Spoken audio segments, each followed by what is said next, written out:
Entonces me vas a perdonar que te vuelva a preguntar, aunque sea más breve, no importa, pero no, lo de Ambrosio lo vas a contar en detalle.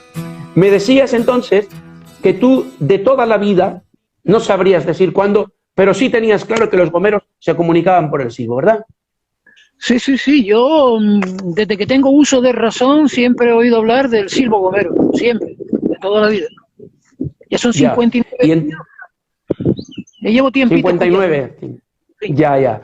Y entonces me explicabas que es precisamente en La Gomera cuando tienes contacto por primera vez con Silbo Gomero y además, ¿con quién? ¿Con quién? Explícalo, ¿con quién y dónde? Porque es muy importante eso. Eso tiene una relación directa con la historia de La Gomera y con la historia del silbo. Sí, te digo, la primera experiencia la tuve en la cueva de Guaedón, la de Guayá de Peraza, donde residía Ambrosio Hernández Sanz, ¿no? Yo fui pues para hacer unas investigaciones sobre el Salto del Garrote o el Astia, como se le conoce allá. Y pues aquel día nos quedamos ahí a almorzar, nos invitaron a almorzar, vimos a ahumar hasta un queso y después por la tarde dimos un pequeño paseo en el furgón del marido de la hija de Ambrosio y ella allí me dio las pautas para romper el silbo y me hizo una demostración en un sitio que le llaman Lo del Gato, creo que se llama así, Lo del Gato, y en aquellos momentos aquella mujer preguntó por alguien, ella no sabía, ella no conocía a nadie allí, por lo que se ve, pero ella llamó. Y curiosamente frente le salió alguien que le respondió. Y ella le invitó a ir a las fiestas de Chipude, a lo cual aquel señor le contestó que quién era. ¿Quién eres tú? Fue lo que le preguntó, dice, ¿quién eres tú? Y ella, sin pensárselo, lo mandó al carajo. Directamente, se fue al carajo. El marido, que lo entendió, pues le metió una bulla, nos metimos todo el mundo corriendo en el coche y arrancamos, ¿no? Pero esa fue mi primera experiencia. La segunda fue en esa misma época, en ese mismo viaje, nos quedamos a dormir en el Cedro y por la mañana yo, bueno, mi mujer fue la que me lo comentó, pero ella súper emocionada y mi cuñado que iba conmigo, ya que en el Cedro, dentro del bosque, se pusieron a silbar dos personas y dice que ellos eran como mirlos, pero estuvieron un rato, claro, yo había bajado al barranco a coger agua y no sé qué cosas más, y como ya andaba medio sordo por aquella época, lo mío, la sordera mía viene de lejos, pues no me enteré, tío. Pero sí es verdad que mi mujer...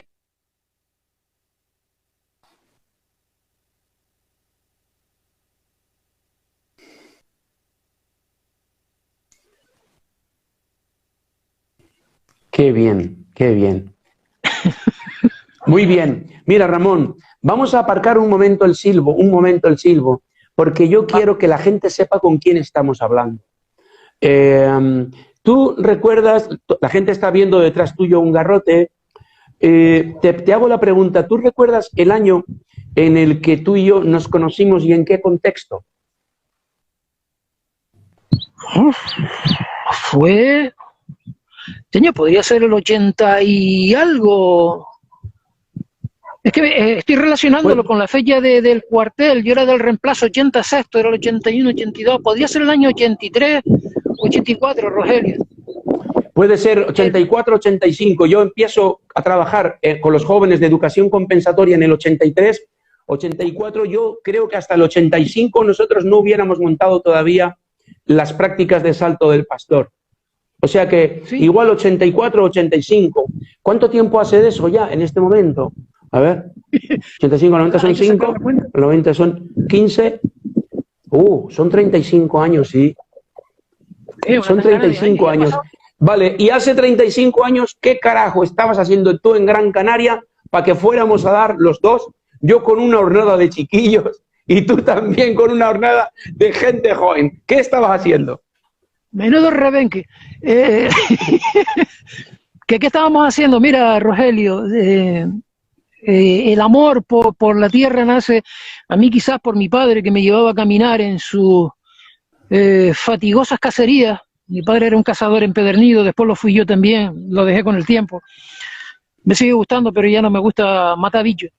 El caso es que mi padre me transmitió aquello. Fui a hacer la mili, cuando regresé de la mili me junté con un colectivo que en aquel entonces se llamaba la Comisión de Arqueología del Museo Canario. Era un colectivo que, sin ser nadie profesional, se dedicaban a elaborar lo que era la carta arqueológica de yacimientos de la isla esta, ¿no? Luego pasó a llamarse Comisión de Historia y Etnografía de Canarias, ¿no? Y claro, íbamos visitando todos los yacimientos, inventariándolos. Por aquel entonces visitamos un yacimiento que está muy cerca de aquí, a escasos kilómetros, que era la montaña San Gregorio, y ahí dimos con un pastor, Vicente Rivero Quintana, pastor de toda la vida, pastor ovejero, y este hombre utilizaba el garrote. Con él pegué, trinqué de hebras, yo y mi hermano en aquel entonces, este hombre también sabía luchar, el garrote, y hasta la fecha, y empezamos, estuvimos 2 años aproximadamente, 2 o 3 años, estuvimos yo y mi hermano solos totalmente en la isla, practicándolo, hablando con pastores, contactando con uno, con el otro, hasta que ya por fin, pues, a base de hacer exhibiciones, me invitaba el amigo Jorge Domínguez. Ajá. Yendo con él ya se me fue sumando gente, y entonces fue cuando apareció aquel grupo de cafres que se unió a mí, y que se me pegaron como garrapatas, no es que los invitara, ellos iban porque sí, ya está. Y salíamos a las 7 de la mañana y regresamos a las 10, a las 11, a las 12 de la noche.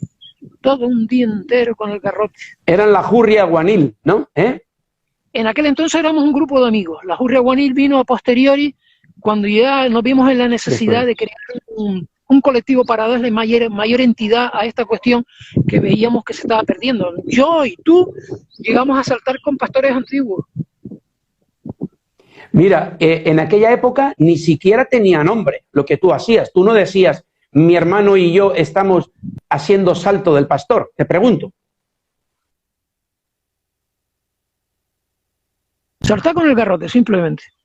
Ni salta el pastor, ni leye callarro. Eso vino muy... Lo del nombre vino después a propuesta de Talio Noda, ¿verdad? El libro de Talio Noda. ¿Tú tuviste trato personal con él, con Talio Noda? ¿Cuándo conociste su libro? Te pregunto. Bueno, yo creo que a poco tiempo después de sacarlo, incluso antes. Yo a Talio lo conozco cuando se hizo la primera película sobre el salto del pastor, subvencionada por el Cabildo de Gran Canaria y que fue dedicada a las islas occidentales. En este caso se trató el salto del pastor en la isla del Hierro, en la isla de La Gomera, en la isla de La Palma. Y se dejó Tenerife, Gran Canaria, Lanzarote y Fuerteventura para un vídeo que tendría que llegar a posteriori. Vídeo que nunca llegó a hacerse. Por lo menos sí se hizo algo, pero no reunía las condiciones como para publicitarse. El primero sí salió y estaba muy bien documentado. Pero el nombre no viene dado... vamos a ver, hubieron muchas propuestas y en la mesa donde nos reuníamos se formó una carajera de puta madre, porque uno quería llamarlo salto del cabrero, el otro salto del pastor, el otro el salto de Periguildo los Palotes. Hubieron 20.000 propuestas. Y al final, no sé quién lo dije, si fui yo, fue otro, dijimos, oye señores, tenemos un investigador, que es Talio Noda Gómez, y yo creo que quizás, pues, por reconocerle la labor que ha hecho, ¿por qué no le ponemos el salto del pastor? Oye, llegamos a un consenso sobre la marcha, se firmó y desde entonces el salto del pastor. Desde entonces. Claro. Lo cual no quiere decir que se llame salto del cabrero en Tenerife o salto de Periguildo los Palotes en el otro lado, a ver si tú me entiendes.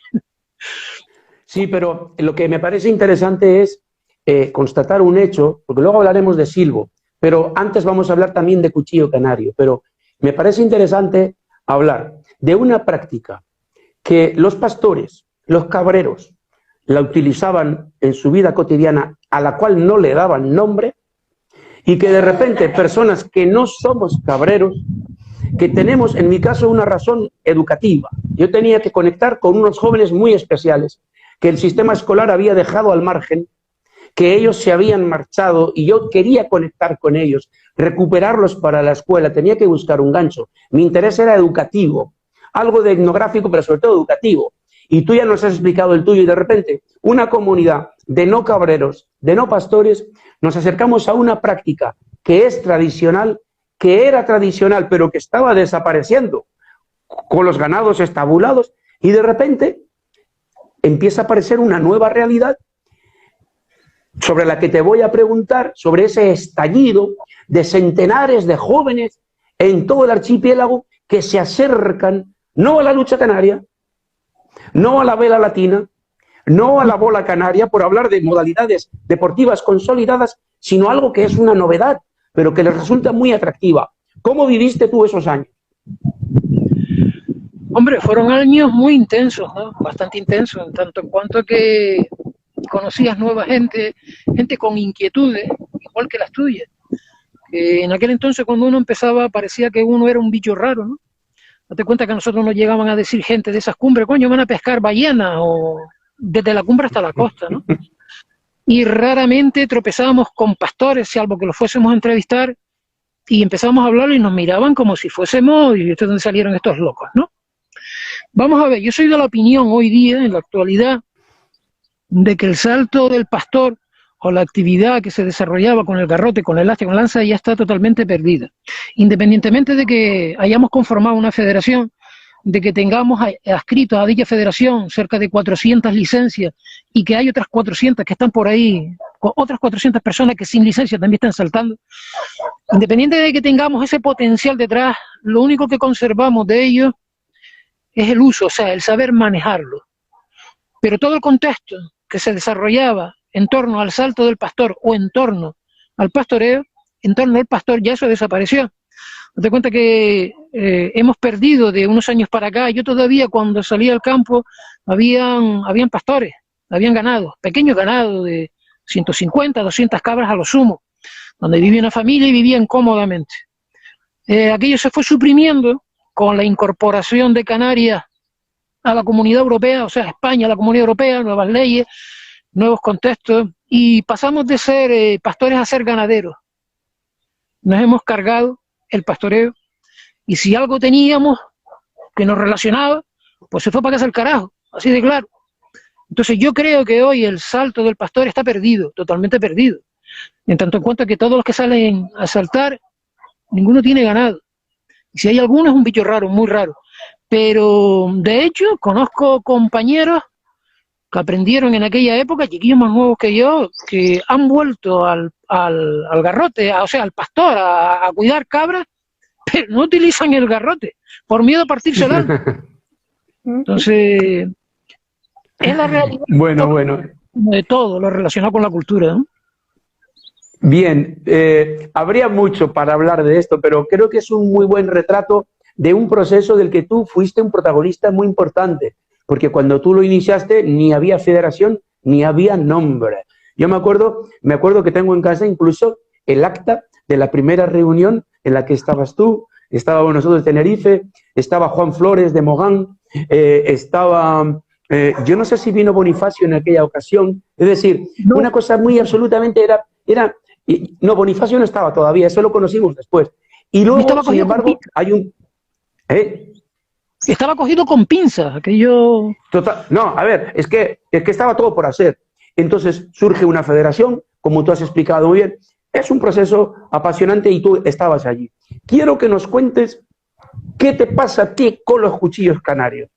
¿Cómo fue ese proceso y en qué momento se está? Porque hace poco hubo un evento muy importante a nivel de todo el archipiélago. Hay gente haciendo cuchillo canario, que era algo de Gran Canaria, haciéndolo ya en Tenerife. Es decir, es una práctica muy particular, pero que está también en un proceso de difusión, de conocimiento. Pero me interesa tu caso, tu primer cuchillo. ¿Dónde tú dices, voy a hacer un primer cuchillo? ¿Cómo fue eso?